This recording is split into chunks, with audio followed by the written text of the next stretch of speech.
Bonjour à tous, aujourd'hui je vous retrouve pour une aquarelle avec des dots.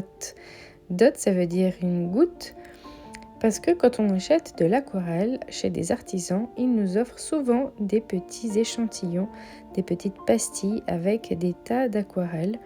Et les godets sont généralement bien plus remplis que cela, mais ces petites gouttes suffisent à faire de nombreuses aquarelles. J'ai ici donc collectionné de plusieurs marques, plusieurs couleurs. Et maintenant, j'ai décidé de peindre avec ces petits godets. Ces godets en papier, ces gouttes d'aquarelle qui viennent de marques différentes.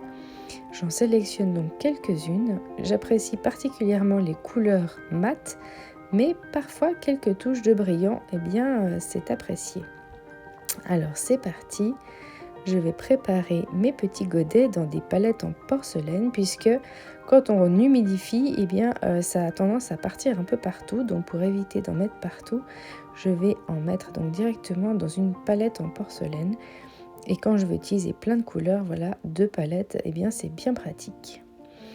Pour commencer, il faut humidifier tous ces petits godets pour pouvoir les activer. Donc j'utilise ici un petit spray acheté en pharmacie normalement qui est pour faire des cosmétiques maison. Et ici donc j'humidifie tous mes petits dots avec ce spray. J'ai un pinceau jupon tout neuf que je vais aussi démarrer à utiliser pour l'occasion. Un bocal d'eau avec un gobelet qui se referme tout simplement puisque comme ça il est prêt à l'usage. Je commence pour faire une technique dans l'humide à mouiller tout mon papier. Alors ici avec le jeu de lumière on voit bien où est-ce que j'ai de l'eau et où est-ce que je n'en ai pas. Et comme c'est une technique dans l'humide, je vais faire 2 supports, un signe directement et une petite page à peu près à 5 à côté. Donc l'idée c'est de faire une sorte de bouquet de fleurs. J'ai trouvé une photo sur internet avec un magnifique bouquet de fleurs et évidemment ce n'est pas ma spécialité donc je vais faire un effet plutôt flou de fleurs. Donc ici je vais commencer dans l'humide à jouer avec toutes ces fusions, avec ces pigments qui partent un peu dans tous les sens. Si vous devinez ici ce que je vais essayer de dessiner, ce sont des roses donc avec ces tourbillons de pinceau dans l'humide et on voit que ça part un peu partout. Et que j'ai quand même un peu trop d'eau et la feuille commence à gondoler malgré le fait qu'elle a été tendue. J'essaye donc d'enlever un petit peu d'eau avec mon pinceau d'abord, mais finalement je pense que ça ne suffira pas et donc je vais finir par en l'enlever carrément avec un petit tissu. Je rajoute petit à petit des pigments de plus en plus en refaisant toujours ce mouvement histoire de rajouter différentes couches qui symboliseront donc les différents pétales. Ici, une autre fleur violet foncé et puis j'utilise la forme de mon pinceau pour créer les pétales. Quand il y a trop d'eau, on ne peut pas trop rajouter de couches. Et donc c'est pour ça que j'alterne entre une feuille et l'autre, histoire de le laisser un petit peu sécher. Mais là voilà, je vais quand même enlever un peu d'eau avec un chiffon de coton. Je repasse donc plusieurs fois sur les mêmes endroits puisque la première couche s'est un peu éparpillée, donnant les couches plutôt éloignées de la même fleur. Et puis je rajoute donc des pigments par-dessus plus foncés pour faire un peu plus apparaître un premier plan. Donc on commence à voir ce bouquet qui apparaît en transparence, mais évidemment que j'aimerais qu'il soit quand même un petit peu plus net que ça. N'oublions pas dans un bouquet les feuilles. Alors là, c'est vraiment la forme du pinceau qui me définit les feuilles de mon bouquet. Et ici, je vais un petit peu varier les verts, histoire d'avoir différentes nuances de vert pour faire apparaître un petit peu comme s'il y avait des lumières différentes qui tombaient sur ces feuilles. Je continue donc comme ça un petit moment, histoire de remettre quelques touches de couleur.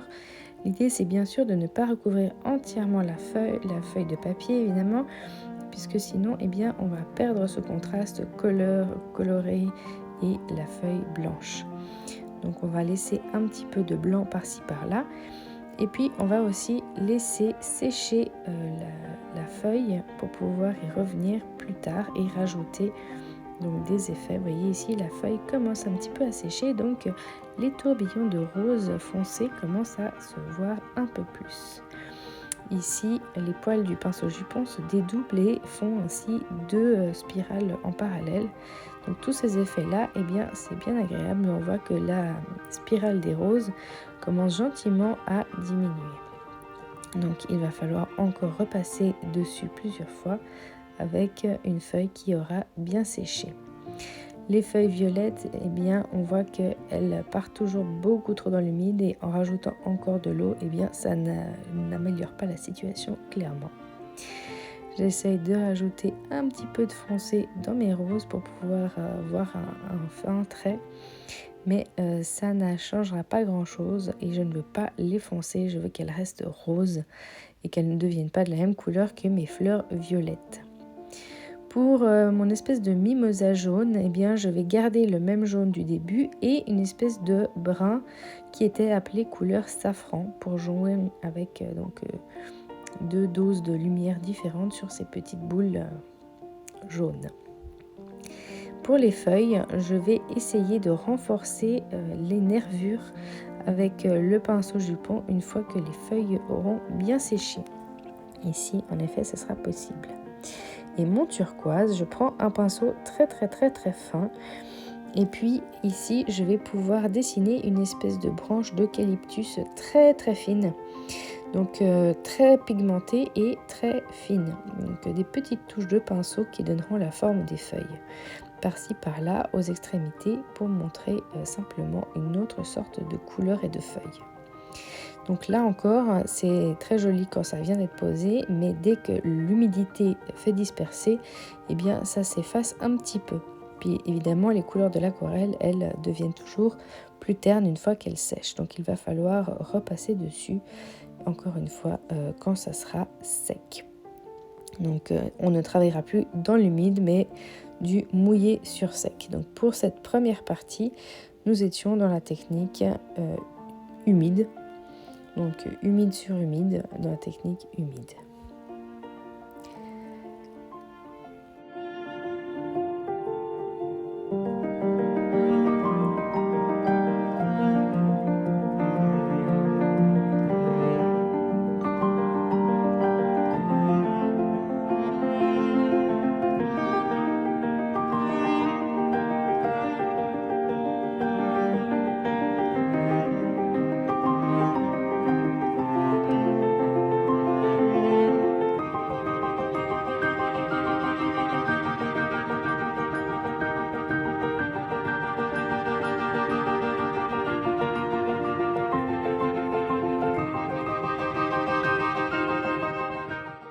Et voilà, nous sommes une bonne heure après et je reprends ma colorisation des fleurs. Et voilà, maintenant on voit que les petites spirales restent sur les roses. Je prends du pigment, de l'eau, mais pas trop, juste pour que le pinceau puisse glisser, mais que ça ne mouille pas toute ma fleur. Les couches de pigment s'empilant à chaque fois, eh bien cela fait bien ressortir mes roses qui sont de plus en plus vives. Ici, je vais donc pouvoir faire mes nervures sur mes feuilles et puis je vais pouvoir rajouter quelques petits détails par-ci par-là pour renforcer l'effet un peu moins flou mais plutôt net de certaines touches. Ainsi donc, on verra apparaître un bouquet de fleurs qui devrait avoir donc un peu plus de profondeur grâce à cet effet de flou par-dessous. L'idée de ce bouquet, ce n'est pas de le garder comme ça, c'était de faire des signets. Et donc des signets avec une citation ou un verset biblique si vous êtes lecteur de la Bible. Et donc histoire de pouvoir avoir de jolis signets pour marquer vos pages. Donc la partie en jaune est assez claire pour pouvoir y inscrire une citation. Et puis sinon, évidemment que le dos n'est pas du tout recouvert d'aquarelle et donc il est libre pour écrire des pensées. Je continue donc avec à peu près les mêmes gestes que dans l'humide, mais avec cette fois-ci, donc on disait de l'humide sur sec. Ma feuille est sèche, à part évidemment où je viens de reposer de la peinture, mais donc ici la trace va rester et elle ne va pas se mettre à partir dans tous les sens. comme ici mes godets sont bien humides, et bien quand je les utilise, et bien je peux prélever pas mal de pigments. Quand le pigment est bien prêt à être pris par le pinceau, quand le pinceau a bien réveillé la couleur, et bien c'est plus facile d'en emporter sur les poils du pinceau.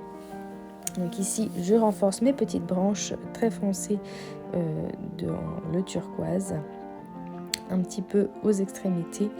Et voilà, mon bouquet arrive bientôt à sa fin.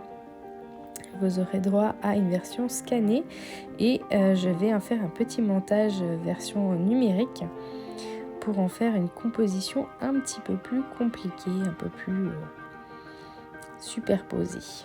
Donc je vous laisserai découvrir cela à la fin de la vidéo.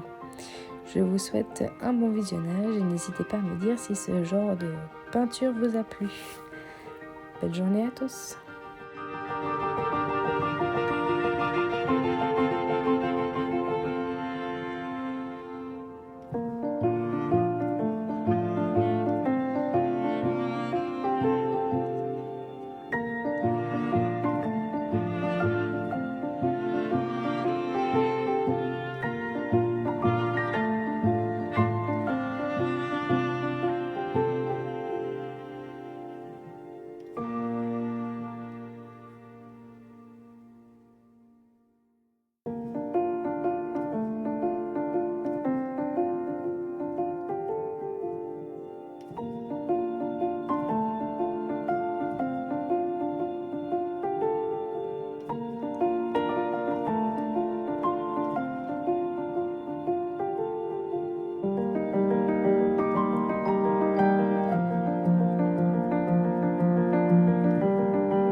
Et maintenant, le moment magique, on enlève le scotch.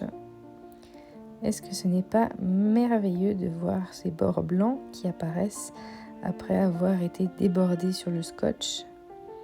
Je trouve ça toujours fascinant de voir à quel point le scotch se décolle sans déchirer le papier, tout en laissant ses bords blancs et nets.